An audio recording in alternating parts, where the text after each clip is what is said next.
The sun hung over Ouagadougou like a burning hammer, pressing its weight onto the dusty streets below. Heat shimmered above the cracked asphalt, turning the entire city into a giant, trembling mirage. Traffic groaned and crawled through the afternoon chaos. Engines coughing, horns blaring, vendors shouting, and the smell of fried dough mixing with diesel fumes. But in the middle of all this noise, something small moved. A tiny figure, darting between cars. A boy, barely 8 years old, barefoot, thin as a shadow, holding a torn rag in one hand and a bottle of cloudy water in the other. His feet slapped against the scorching road, every step a silent fight against hunger, exhaustion, and the kind of poverty that steals childhoods long before they begin. He wasn't running. He was surviving, car to car, window to window, face to face with people who refused to see him. Some waved him away. Some ignored him. One man in a shiny black sedan didn't just refuse, he shouted, as if poverty were contagious, as if the boy's touch would stain his perfect world. But the boy didn't stop, not because he wanted to, but because he had to. Somewhere, maybe under a bridge or in a crumbling shack made of rusted metal sheets, someone might be waiting for him. A sister, a sick mother, or maybe no one at all. Maybe he was the only survivor of a story no one bothered to hear. And this, right here, is where our story begins. Because on that day, in that traffic, something extraordinary happened. A modest, dusty vehicle slowed to a stop near the intersection of Place des Nations Unies. Not an armored motorcade. Not a car surrounded by sirens, guards, or tinted windows. No, this was Ibrahim Traoré, the young revolutionary leader of Burkina Faso. A man who insisted on moving among his people, breathing the same air, walking the same roads, and seeing with his own eyes the pain his nation carried. As the car rolled to a halt, Ibrahim gazed outside. Street vendors balancing trays on their heads. Motorcycles weaving like threads in a tapestry. Women bargaining for fruit. Men pushing carts through the heat.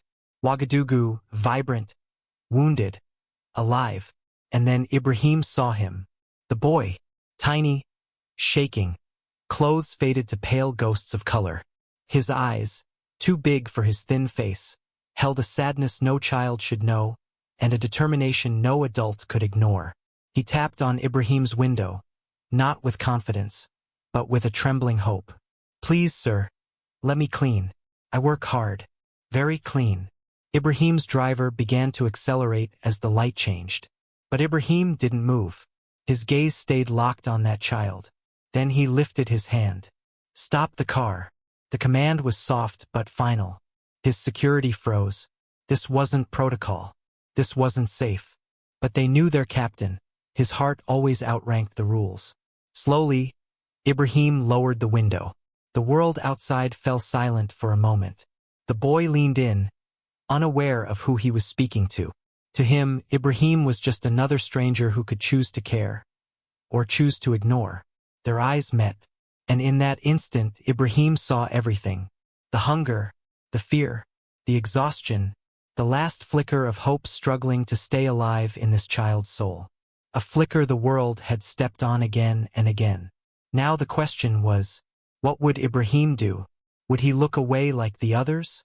Or would he prove, right there in the heat of the afternoon, that leadership is not measured by speeches, but by compassion? Because what happened in the next few minutes would shake a nation, inspire a continent, and remind the world that sometimes a single moment of humanity can rewrite a life.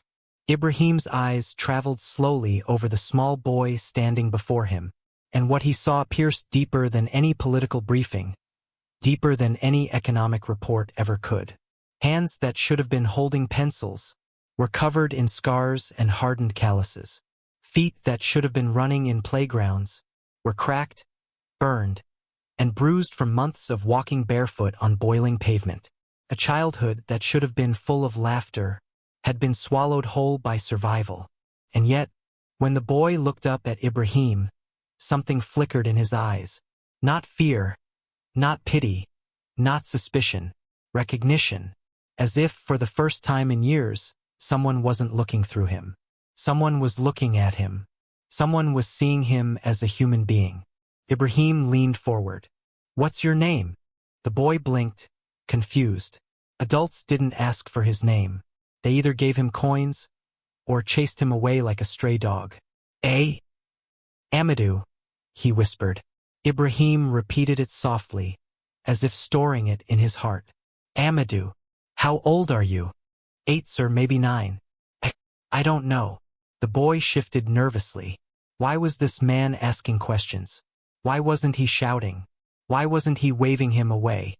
Then Ibrahim asked the question that made the boy's small shoulders collapse. "Where is your family, Amadou?" Silence. A heavy silence. "My mother. She died last year. My father. I don't know. I have a little sister. She's 6.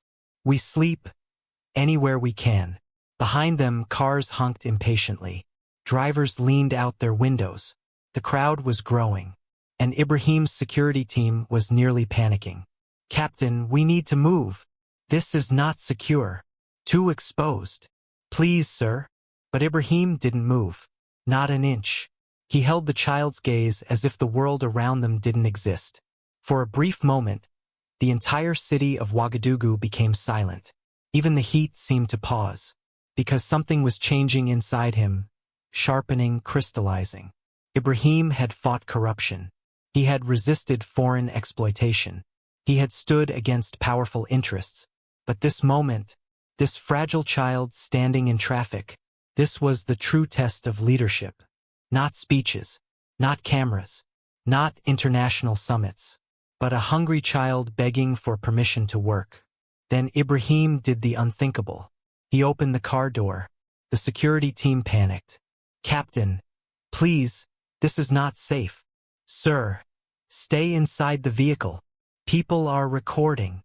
But Ibrahim was already stepping out into the street, the sun blazing on his shoulders. The boy stumbled backward, frightened. "Sir, I didn't do anything wrong," he stammered. "Please don't arrest me. Police chase us. They take our money. I just want to work, to feed my sister." Those words stabbed Ibrahim like a blade. This was what authority had become for children like Amadou. Not protection, but fear. Ibrahim knelt down, right there in the middle of the congested intersection. Cars stopped. Crowds froze. Phones lifted into the air. Burkina Faso's young leader, the man people saw as a revolutionary, a warrior, a symbol of hope, was now on his knees before a child. And the world was watching. "Amadou." Ibrahim's voice was low, steady, gentle. "You did nothing wrong. You are not a criminal. You are a brave boy taking care of your sister. That makes you a hero." Tears spilled silently down Amadou's face. Not loud sobs, but the quiet kind. The kind that come from years of holding everything inside. The crowd around them began to whisper. Some were crying. Some filmed with trembling hands. Others scoffed. "This is for show. He'll leave and forget the kid. We've heard promises before, and they weren't wrong." Burkina Faso had seen decades of broken promises. Leaders who shook hands with foreign diplomats while their own children starved. Even Ibrahim's advisor stepped forward urgently. "Captain, we must go. The French delegation is waiting." This is not how a head of state should appear. Ibrahim slowly raised his head, and the advisor fell silent. His voice was calm, firm, unshakable. "The French delegation can wait. This child cannot." Those words would echo across Africa within hours. A declaration, a warning, a shift in the meaning of leadership. But with every choice comes a cost. Ibrahim knew the risks. The criticism, the political backlash, the security danger. Yet none of it mattered, because right now, standing in front of him, was the very reason he fought for change. And then, as the crowd held its breath, as cameras zoomed in, as doubt and hope clashed in the air, Ibrahim made a decision that shocked the entire intersection. A decision that would become one of the most replayed moments in modern African history. The air above Ouagadougou seemed to hold its breath. Time itself slowed, suspended between the honking cars and the dusty heat of the late afternoon. And in the middle of that chaos, a small, gaunt figure stood trembling, a rag in one hand, a plastic bottle of murky water in the other, and a jacket draped over his fragile shoulders. Not just any jacket. Ibrahim Traoré's military jacket. The symbol of authority, the emblem of power, the mark of a nation's leader. And yet, here it was, hanging loosely over a boy who could barely fill the sleeves, swallowing his thin frame entirely. A collective gasp rolled through the crowd like a wave. Mothers pressed their children closer, as though the gesture itself might transfer hope. Old men, whose backs had been bowed by decades of broken promises and disappointment, straightened as though they had glimpsed a memory of what leadership should feel like. Because in West African culture, this act carried meaning beyond words. To clothe another in what you yourself wear is to say, I see you, I acknowledge you, you matter. And that is exactly what Ibrahim had done. He turned to his security chief, his voice calm but commanding. Find the boy's sister. Bring her here safely. Then, without missing a beat, to one of his aides. Call the director of social services. I want a full assessment of housing and educational options for these children by tomorrow morning. To another, prepare rooms at the presidential residence. They will stay there until we find a permanent solution. The aide's eyes widened, disbelief etched into every line of his face. Captain, you mean exactly what you said? Ibrahim's eyes did not waver. Exactly what I said. These children will not spend another night on the streets. Not one more night. The crowd erupted. Some cheered, voices cracking with relief and joy. Some wept openly, tears streaming down faces weathered by hardship, yet softened by hope. Mothers clutched their children tighter, as though their very embrace could absorb the courage and compassion emanating from this small act. And amidst them, Amadou himself, the boy at the heart of it all, stared in disbelief. He looked down at the jacket draped over him, oversized and heavy, a symbol he barely understood. Then he looked up at Ibrahim, then back at the fabric. His mouth opened, then closed, then quivered again. Is this real?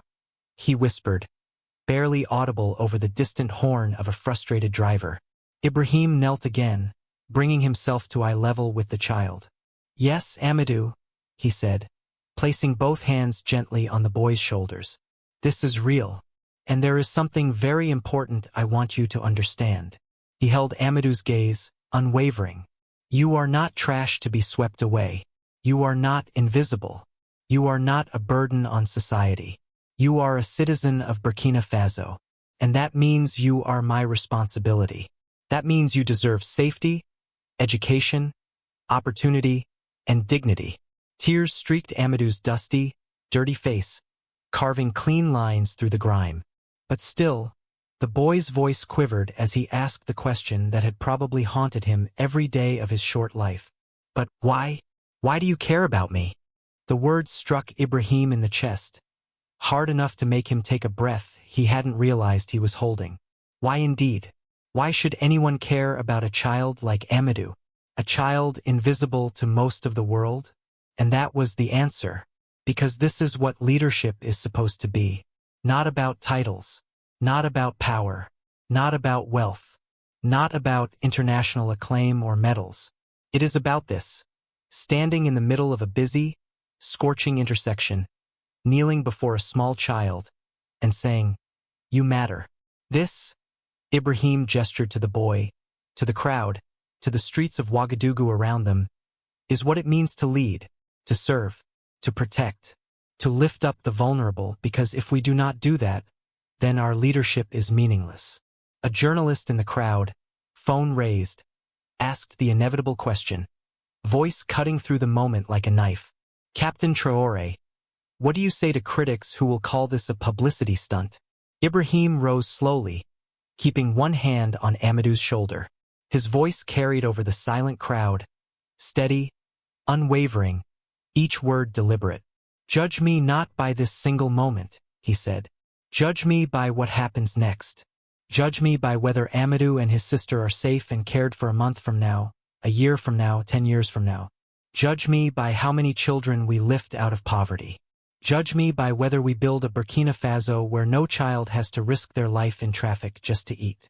He paused, letting the words sink into the hearts of everyone present. And to those who say compassion is theater, he continued, voice rising slightly with quiet intensity. Come work with me.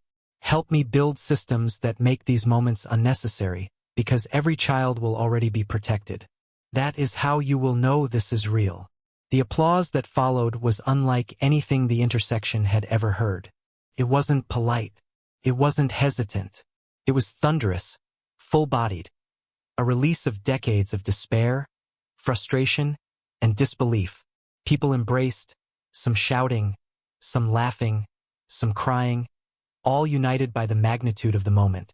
Within minutes, Ibrahim's security team located Amadou's sister, a tiny girl named Fatima. She looked smaller, frilier even than her brother, a living shadow of the hardship these children endured daily. When she arrived at the intersection and saw Amadou wrapped in Ibrahim's jacket, she ran without hesitation. Arms flung wide, face buried in her brother's chest. The two siblings clung to each other as though they were finally allowed to breathe, finally allowed to exist in safety. Ibrahim watched quietly, a faint, almost imperceptible smile forming on his face. He understood that the true power of leadership was not in issuing commands or signing decrees. It was moments like this, moments where humanity and authority intersected, where compassion was action, not just sentiment. The crowd shifted. Skepticism dissolved, replaced by a tentative, burgeoning faith. This was more than politics. This was proof that change could be tangible, that leadership could have a face, a heartbeat, and hands willing to reach into the lives of the forgotten. One of Ibrahim's advisors stepped forward, voice low and cautious, barely audible over the continued applause. Sir, the press, the crowds, the delegation. Ibrahim shook his head gently, looking once more at the two children. No, he said firmly. This is the priority. Everything else is secondary. For a long moment, the city seemed to breathe with him. The heat softened, the dust settled, and even the hum of traffic seemed muted in reverence to the scene unfolding. And then he spoke again, words meant to sink deep into the heart of everyone present. Leadership is not about the highest office, the grandest speech, or the most visible power. It is about lifting those who cannot lift themselves. It is about taking responsibility for the most vulnerable, the smallest, the quietest, the unseen. Amadou, Fatima, you are the reason we exist. You are why we fight. You are why we do not look away. Tears streamed freely down both children's faces now, but there was relief too. Relief so deep it made the heat, the dust, the noise, even the years of neglect, seem almost distant. The crowd, witnessing this unplanned, unscripted act of humanity, began to murmur, then cheer, then cry, then clap again, each reaction amplifying the others. People recorded, yes, but it was no longer about social media validation. It was about bearing witness to something rare, true leadership in its purest form. Even the hardened security officers, the men trained to guard against threats, felt their hearts soften. The human truth of the moment overrode protocol, strategy, and fear. The children were safe. That was all that mattered. Ibrahim knelt once more, bringing himself eye level with Fatima. He extended a hand, gentle and unthreatening. "Do you trust me?" he asked softly. She nodded, tiny tears glistening in her wide eyes. "Yes, sir." "Then I promise," Ibrahim whispered, placing a hand on her small shoulder as well. "You will never face the streets alone again. I will make sure you have food, safety, school, and a home. And I will make sure no other child in Burkina Faso has to go through what you have gone through." The intersection, the traffic, the dust, the city's relentless heat. It all faded into insignificance. What remained was simple.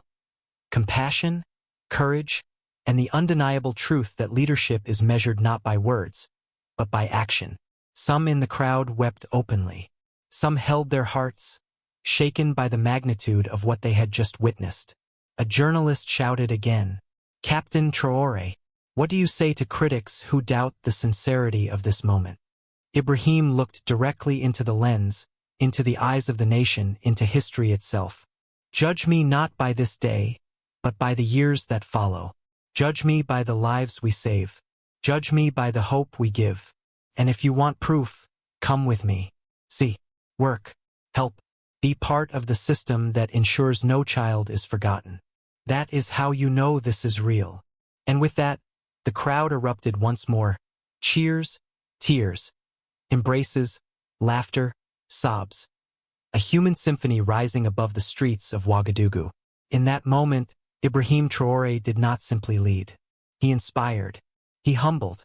He reminded an entire nation, weary, battered, cynical, that leadership was not about standing above people, but walking among them, seeing them and lifting them up with your own hands. The children were safe. The city bore witness. The world would remember. And for the first time in a long time, a little boy and his sister looked at life and saw, finally, a future worth believing in. The intersection was still alive with whispers, tears, and the quiet hum of halted traffic. But Ibrahim Traoré's mind was already moving forward. Captain, one of his advisors said cautiously, voice tight with concern, what you've started here, the precedent it sets, will have thousands of families coming forward needing help. Ibrahim's lips curved into a faint, deliberate smile. Good. He straightened, brushing the dust from his trousers, and looked out over the crowd. Let them come forward, he said quietly, but with conviction. Let us see the true scale of the problem. You can't solve what you refuse to see. Then he turned back to Amadou and Fatima, who were still clinging to each other like fragile branches in the wind. He knelt, lowering himself to their level, so the weight of his gaze met theirs fully. You're coming home with me today, he said softly, letting each word settle.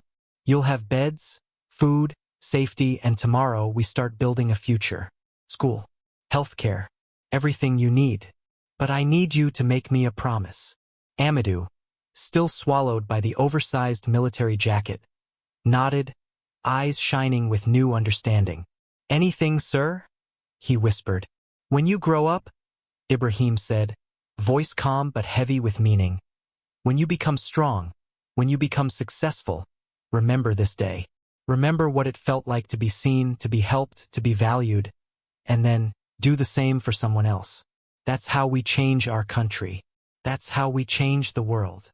Fatima was too overwhelmed to speak, but she nodded, tiny hands pressed together in quiet agreement. Amadou wiped his tears, chin trembling, and stood a little straighter, as if the weight of the promise was already shaping him into the man he could become. Ibrahim's team guided the children toward the modest vehicle waiting nearby. What had been just a car, part of a motorcade, part of a routine day, was now transformed in the minds of every witness into a chariot of hope, carrying the future of a nation. The crowd parted respectfully, some reaching out to touch the children's hands, to become part of this transformation, to bear witness to something larger than themselves. But the story did not end here. Within hours, video footage of Ibrahim kneeling in the street, draping his jacket over Amadou's shoulders, went viral. Social media erupted. Millions of views, thousands of shares. Within days, the story had crossed continents. Headlines blazed across screens worldwide. African leader stops motorcade to help street child.